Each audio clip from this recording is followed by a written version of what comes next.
Atención a la última hora porque ha hablado la biógrafa de Juan Carlos I, Laurence Dibray.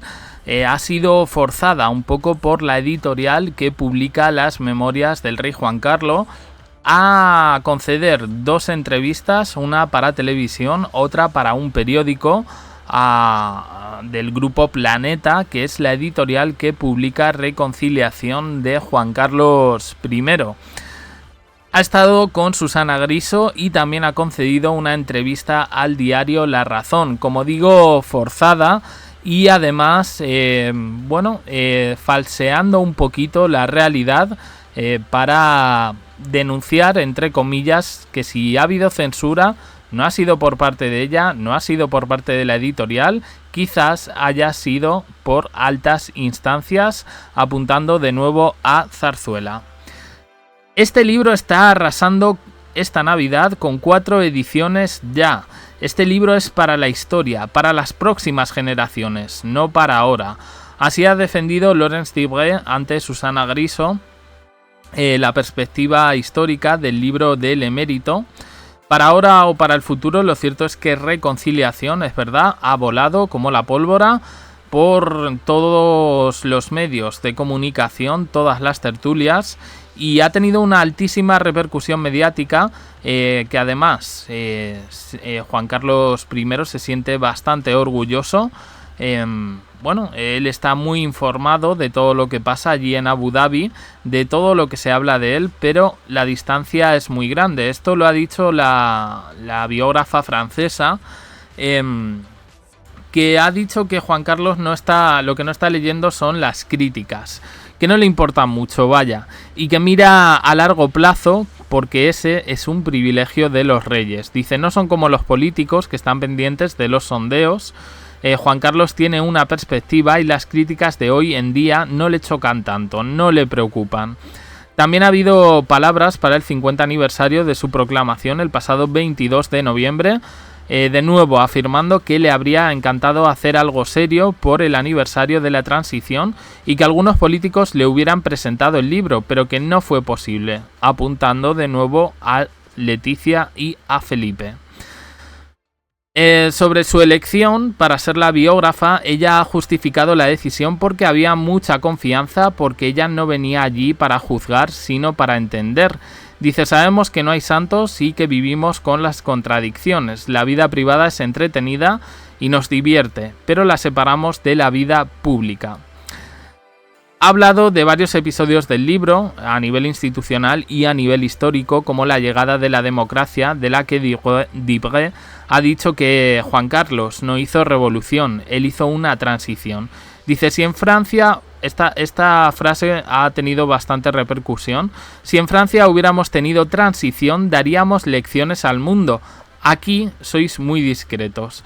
Es decir, echa en cara un poco a los españoles que no valoremos, en este caso, el papel que Juan Carlos tuvo en la transición.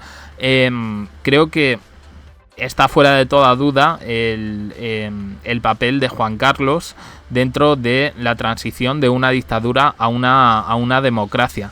Pero la biógrafa lo que quiere es que seamos como fans, como sirvientes, como acólitos, como decía Jaime Peñafiel, como cortesanos, era la palabra que no me sabía. Dice, imposible pasar por alto el vídeo en el que Juan Carlos hacía publicidad de su libro y pedía apoyo para su hijo. Aquel vídeo en el que salió con la bandera a modo de discurso navideño, un vídeo bastante cutre del que la biógrafa se ha desmarcado. Dice, fue la editorial la que me avisó y no ha dicho más. La periodista francesa reconoce que no entiende bien la distancia entre los 2 reyes, padre e hijo, que deberían estar unidos. Dice, los reyes tienen que estar unidos para que la corona brille, y sin embargo aquí los enfrentan. Y llegan al punto de Leticia. Le pregunta a Susana Griso por su papel y dice, aquí ven el foco en el lado negativo. Dice, tampoco es que se hable mucho de ella. Remarca, eso sí, que es buena madre, que es buena esposa y que ve las cosas de rey a reina. Dice, él se queja de que su esposa no haya tenido más relación con sus nietas. No, él mete a la infanta Sofía, o sea, perdón, a la reina Sofía dentro de su distanciamiento. Que en algún momento las nietas y la abuela han estado un poquito más separadas, sí. Aún así, aún hoy se especula un poco con que no tienen esa relación, bueno, pues tan cercana como se intenta hacer ver. Pero de ahí a que no la tenga cerca, la tiene bastante cerca. De hecho, creo que es a unos 100 metros o algo más, casa con casa, en el recinto de la Zarzuela. Le pregunta a Susana, ¿cuánto va a durar el autoexilio? Dice, no depende de él, él es un trabajador.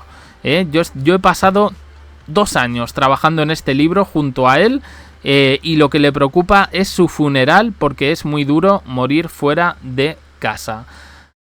Esto ha sido un poco la entrevista con Susana Griso, una entrevista ad hoc. Susana Griso es amiga personal de Juan Carlos I, de hecho estuvo en la presentación de ese libro.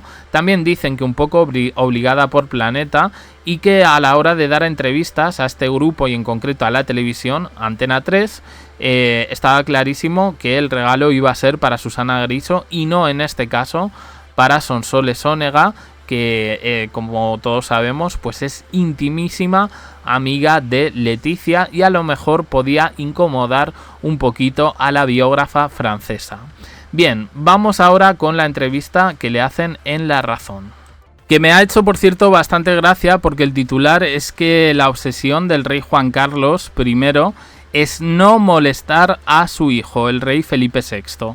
Ella dice que bueno, que con este libro lo que se busca es eso, reconciliación y no ajuste de cuentas. Curioso por la forma en la que ella ha tenido de escribir el libro. Yo no sé si no se lo ha leído una vez escrito, pero la impresión que tiene todo el mundo efectivamente es la que es. Bueno, nada, dicen, le preguntan en este caso, le preguntan de nuevo por el vídeo y le preguntan un poco por el libro. Del vídeo le dicen, oye, es que Zarzuela ya mandó un mensaje en el que dijo, un mensaje a todos los medios, no exactamente público, pero sí para que se publicara, en el que no se vio ni oportuno ni necesario ver a Juan Carlos haciendo un discurso navideño, poniéndose un poco por encima del hijo, que es el actual rey. Y le dicen también que opina un poco de que desde Zarzuela no se haya visto con buenos ojos este libro y hayan practicado prácticamente la indiferencia. Bueno, pues ella habla de las tensiones que existen. Ella dice que no entiende, porque además el padre quiere muchísimo al hijo y no quiere verlo mal ni entorpecer su labor en la corona. Lo que dice Laurence Dibray, según la entrevista de La Razón, es que prácticamente ella está ahí para poner voz a Juan Carlos, a sus preocupaciones, a sus reflexiones. Y se la nota ciertamente incómoda, aunque sabe defenderse, esta es lista. Y bueno, pues dicen que ella no entiende por qué Juan Carlos no tuvo un papel más destacado en los actos para conmemorar la transición, que entiende que esté apartado porque es decisión de Felipe VI, pero que él está aceptando un perfil más bajo y que eso se debería ver con buenos ojos tanto desde Zarzuela como desde el gobierno. Dice, le hubiera encantado que en el aniversario de la transición se hubiera hecho algo serio con él, pero no fue posible. Bueno, pues nada, yo creo que lo que querían la biógrafa y Juan Carlos era que en actos institucionales para conmemorar el 50 aniversario de la monarquía, 50º aniversario de la monarquía, pues nada, el rey estuviera ahí una mañana presentando su libro con sus periodistas de cabecera, luego que le hicieran un homenaje, que tuvieran ahí una tertulia con periodistas, con políticos amigos. Y que como todo eso no se dio, pues ahora el señor está haciendo berrinche a través, en este caso, de la biógrafa. Bueno, habla también, le preguntan sobre el vínculo entre Felipe VI y Juan Carlos I, estableciendo una clara diferencia entre padre e hijo y rey y rey. Dice, no estoy metida en las relaciones entre padre e hijo, me da pena que en España los vean distanciados, porque la corona es una cuestión de transmisión, de unidad familiar. De unidad familiar, dice. Tiene narices, ¿eh? Y que el rey Juan Carlos, el emérito, está muy orgulloso de haber transmitido eso a su hijo. Como diciendo, otra cosa es que lo practique. Dice, siempre lo ha visto como el príncipe mejor formado y preparado de Europa y sabe que lo está haciendo muy bien. Está orgulloso de su reinado y sus acciones políticas y sabe que lo pasa mal y es difícil. Dice, no sé por qué en España parecen estar el uno contra el otro, porque los reyes tienen que estar unidos entre sí para dar brillo a la corona. Dice, hay que hacer una diferencia entre, bueno, ya lo hemos dicho, entre padre e hijo y los dos reyes. Que en cosas de familia se sabe que no todo siempre es idílico, pero que entre los reyes hay complicidad. Tiene narices, y supongo que esto le habrá sentado fatal, en este caso a Felipe, que venga aquí la filibustera de la biógrafa a tirarle de las orejas y a valorarlo, hombre, por supuesto dentro de su libertad de expresión, pero es que ahí no está como una escritora, no está como una persona con sus propios pensamientos, está como la biógrafa de Juan Carlos. Entonces viene a decirnos, bueno, viene a tirarle de las orejas, maldita la gracia que le habrá hecho esto a Felipe. Hay que decirlo, bueno. Le preguntan, por supuesto, otra vez sobre Leticia. Destaca lo que ya viene en las memorias. Todo como muy preparado, ¿no? El discurso. Porque es lo mismo que dice en el libro. No ayudó a la cohesión familiar. Son 500 páginas y que, oye, que ahí también le dice buenas palabras. Y vuelve a repetir lo de que es buena madre, que es buena esposa, que le ayudó a caminar y levantarse. Esto es una anécdota, que le ayudó a caminar y levantarse en el funeral de la reina Isabel II en Londres.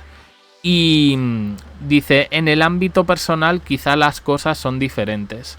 Claro, quizá las cosas son diferentes, ¿no? Él da la versión que sabe que no le van a contestar. Ni Leticia ni Felipe. Y se aprovecha un poco de eso. Él dice como, ay Leticia, pero si yo le dije que me fuera a ver al despacho cada vez que quisiera y jamás tocó las puertas de mi despacho. Uf. Bueno, ella además, viendo un poco las entrevistas que le están haciendo, que es sobre el contenido del libro, y que hace a malos modos, porque es la editorial quien le fuerza a dar estas entrevistas, decide que para la parte final recogiesen una cosa que no le habían preguntado, porque ya quiere dejar clara una conclusión, por si acaso nadie le ha preguntado sobre la nieta, sobre la heredera. Dibray dice que el rey Juan Carlos I, el rey, nunca dicen la palabra emérito, se refieren a él como rey todo el rato, es un abuelo orgulloso, que cree que la princesa Leonor lo está haciendo muy bien y que está muy orgulloso de ella, que le recuerda a cómo era él y que se emociona siempre que la ve en los periódicos y en la televisión. Pues a ver, ahora están emitiendo ENA, Victoria Eugenia. Es una, además de que la serie es bastante interesante, sirve un poco para ponerse al día, ¿no? Un poco con la historia de la familia, de los Borbones. Y a ver, Juan Carlos I, Felipe ya no tenía nada que ver con él, por un poco la influencia, para mí buena, de la reina Sofía. Y Leonor, por supuesto, la noche y el día con Juan Carlos. Juan Carlos representa un estilo de vida que no vemos en este caso en Leonor. Se le criticarán 50.000 cosas, pero de momento a la chica no la hemos visto en ningún momento salirse del tiesto. Sí, tenemos las imágenes de la Catedral de Mallorca cuando tenía 12 años, ¿vale? de 12 años a los 20 o 21 que tiene ahora, yo creo que han cambiado bastante las cosas. Pero bueno, por último, le preguntan de nuevo sobre su regreso a España. Y dice que lamenta Juan Carlos encontrarse a más de 7.000 kilómetros de distancia. Está en un superparaíso, como es Abu Dhabi, donde vive de lujo, donde ya algunos periodistas españoles están comentando que si se ha ido allí es porque no hay libertad de prensa y por supuesto ahí nadie, absolutamente nadie, le critica o le pone un pero, y que, bueno, pues que ni siquiera él sabe cuánto va a durar su autoexilio, que eso no depende de él. Dice para los franceses, porque esta habla ya en nombre de Francia, que es lo acojonante también. Es difícil entender que un hombre esté solo con esa edad, con el papel político que estuvo en su país, que esté tan apartado. Y aquí yo hago varias lecturas. Que un hombre esté solo. ¿Qué pasa? ¿Que la reina Sofía lo ha abandonado? En fin, mejor no entrar ahí, ¿no? O que la familia lo haya dejado solo, cuando es mentira, cuando él viene aquí a España cuando le da la gana. Brutal. Aquí también la escritora sugiere que este exilio obedece a una cuestión del gobierno y de Casa Real, y que se ha extendido tanto su reputación de persona non grata que ni siquiera el embajador de España en Abu Dhabi le saluda cuando coinciden en un acto público. Dice, pero en cambio el francés, por supuesto que sí, al igual que las autoridades locales. A ver, está un poco megalómana, la tal Laurence Dibré. A ver, que Juan Carlos persona non grata no es. Juan Carlos aquí tiene sus adeptos y tiene su familia que lo quiere. O sea, vemos el papel de las hijas, del resto de nietos. Ahora, a nivel institucional, Juan Carlos, después de todos los escándalos que ha tenido y que siguen saliendo y que se está un poco abriendo la caja de Pandora prácticamente, y se podría decir que hasta con permiso de Felipe y Leticia, pues creo que no lo dejan bien. Tampoco quien le haya asesorado en esa demanda contra Miguel Ángel Revilla. Creo que lo de persona non grata es uno quien se crea su propia imagen. A Juan Carlos, la gente que no le cae bien, no es porque digan no, el emérito. No, son muchas cosas a lo largo de su vida. Felipe también tiene sus detractores. Leticia también tiene sus detractores. Pero al final, ¿quiénes están obrando de manera más inteligente con todos los escándalos y con todo lo que ha salido? Felipe y Leticia. Ahora, con una diferencia, que ni a Felipe ni a Leticia se les ha pillado en ningún tipo de delito. Sí está por ahí lo de la República Dominicana, que yo me estoy hartando de decir que es un bulo. Pero bueno, hay gente que lo quiere seguir pensando. Hombre, bastante diferencia hay. Yo no niego el papel institucional e histórico que ha tenido Juan Carlos en la vida reciente de la historia de España. Me parece que sí, que ha sido en ese sentido, yo no diría ejemplar, sino correcto. El que tenía que tener a finales del siglo XX y a principios del siglo XXI.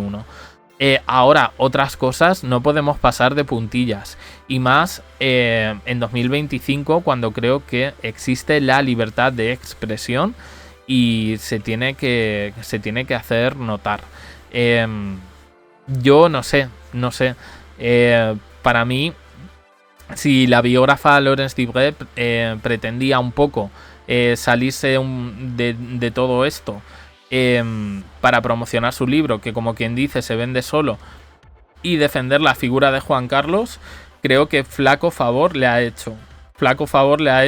Y bueno, está siendo un superventas, pero también un poco por cómo se está dando la historia. Es la realidad. Ah, por cierto, le pregunta, esto se me ha olvidado, esto no lo recogían los artículos, le dice Susana Griso, oye, ¿y qué pasa? 100 páginas han desaparecido del libro. Susana Griso trabaja para el grupo editorial que publica la novela, quiero recordar. Dice, no, se ha contado todo. A ver, en Los Mentideros ya han dicho que mucho, por eso a mí me suena muy falsucas, las declaraciones de Laurence Divray, que mucho contenido iba sobre Leticia y más bien contra Leticia, donde hablaba de cosas que no le correspondían, en este caso a Juan Carlos. No solo de Leticia, sino también de otra gente.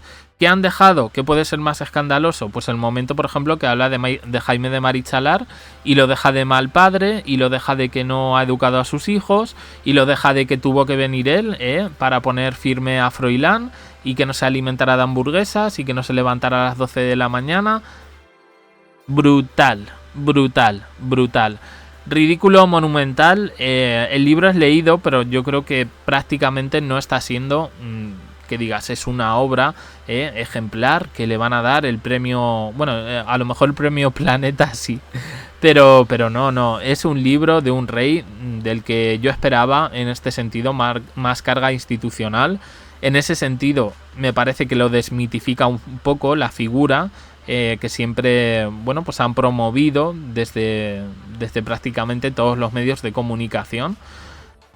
Y a nivel personal hay libros muchos más interesantes y más certeros sobre la vida y obra de Juan Carlos I. Esta es la situación. Pues me parece a mí que ni para trinchar el pavo en Nochebuena, ni para tomarse las uvas en Año Nuevo, va a volver Juan Carlos a España a cenar con su familia. Es mi opinión. La vuestra en comentarios, suscribiros, campanita, un me gusta en apoyo al canal, y os dejo aquí con más vídeos y en el canal JDC. Uniros al canal de WhatsApp para no perderos ningún vídeo. Gracias por estar ahí.